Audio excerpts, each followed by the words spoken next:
پیارے بچوں، ایک دفعہ کا ذکر ہے۔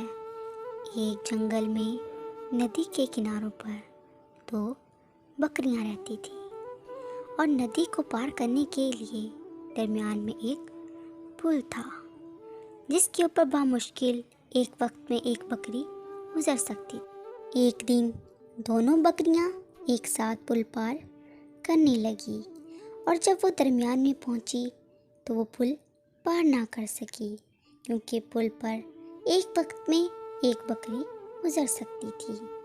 سفید بکری بھوری بکری سے کہنے لگی، ارے ہم ایک ساتھ پل پار کیسے کریں گی؟ میری بات مانو تو تم پیچھے چلی جاؤ۔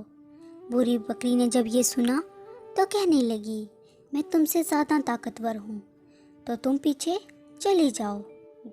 دونوں بکریاں کافی دیر بحث کرتی رہی۔ آخر کار بھوری بکری کے دماغ میں ایک ترکیب آئی، اور وہ نیچے جھک کر بیٹھ گئی، اور سفید بکری اس کے اوپر سے گزر کر پل پار کر گئی۔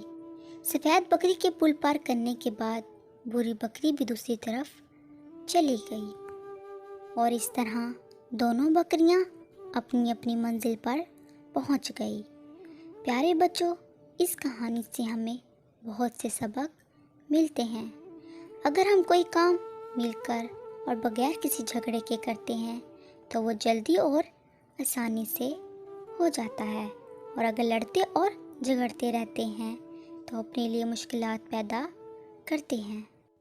پیارے بچوں، اس لیے ہمیں بنا کسی کے ساتھ لڑے مل جل کر کام کرنا چاہیے۔